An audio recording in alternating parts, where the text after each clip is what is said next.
Zaidi upoje? Kwani huyo Zaidi upoje? Zaidi upoje? Kwani huyo Zaidi upoje? Zaidi upoje? Mbona na upiga mwingi? Zaidi upoje? Asema oya Zaidi kaza naiweza. Zaidi huyo tena mwingi anaupiga. Zaidi huyo. Mimi naitwa Said Mohamed Zaidi, ni diwani wa kata Jangwani, pia ni meya wa manispaa Mtwara Mikindani. Shule yetu safari imefanya vizuri na tuna kila aina ya kuwasapoti tuendelee kufanya vizuri, hatimaye shule hii iwe shule ya mfano katika wilaya ya Mtwara au mkoa mzima wa Mtwara. Nimeahidi kuwapa ushirikiano. Kwanza tunatengeneza barabara ambayo ina matatizo kutoka Mikindani mjini mpaka kufika hapa shuleni, kuna challenge ya barabara, lakini TARURA Jumatatu wanaanza kazi ya kutengeneza barabara ili wanafunzi wetu wapate njia nzuri ya kufika shuleni kwa urahisi.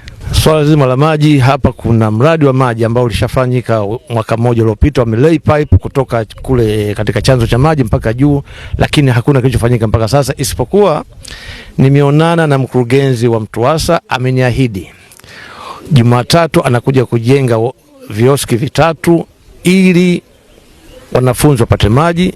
Pia kuna mpango wa kujenga reserve tank ya lita 50,000, isipokuwa budget inamsumbua. Akishapata budget ile reserve tank kishajengwa ndio atajenga distribution network kwa wananchi wengine, lakini for the time being watu watapata maji katika vioski ambavyo mkurugenzi wa Mtwasa ametuahidi.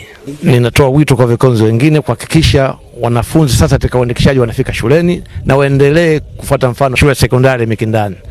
Kikao cha leo kitaleta tija kwa sababu kikao cha ODC ndio kikao ambacho ni uti wa mgongo wa wananchi wa kata. Kama mimi ni mwenyekiti wa ODC, kikao kilichofanyika leo kitaleta tija kwa wananchi wetu wa Jangwani. Kwa jina naitwa Mwalimu Jonas Boniface Mtumbati, mkuu wa shule ya sekondari ya Mikindani. Nashukuru Mwenyezi Mungu tumefanya mtihani wa form 2 mwaka jana 2025 na tunashukuru Mungu tumefaulu kwa kiwango kizuri. Waliopata division 1 ni 10, waliopata division 2 7 na division 3 ni 32. Na wanafunzi 38 wamepata division 4. Hakuna mwanafunzi aliyefeli hata mmoja. Hii ni tofauti na matokeo ya 2024 ambapo tulikuwa wanafunzi 16 walifeli. Kwa kweli mstahiki meya amefanya kitu ambacho kwa kweli kinataka kuleta mabadiliko makubwa sana. Ilikuwa ni kero hii barabara kupanda hapa shuleni. Ilikuwa hata viongozi wanataka kufanya ufuatiliaji na kuwa ni ngumu sana kufika.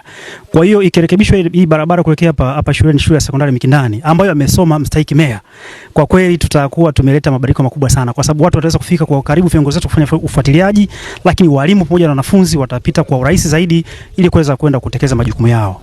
Kwa majina naitwa Hassan Bakari Kanduru, ni afisa elimu kata ya Jangwani manispaa Mtwara Mikindani. Kwa mara ya kwanza kwa kidato cha pili tumefuta 0 katika wanafunzi wote ambao wamefanya mtihani mwaka jana. Asema oya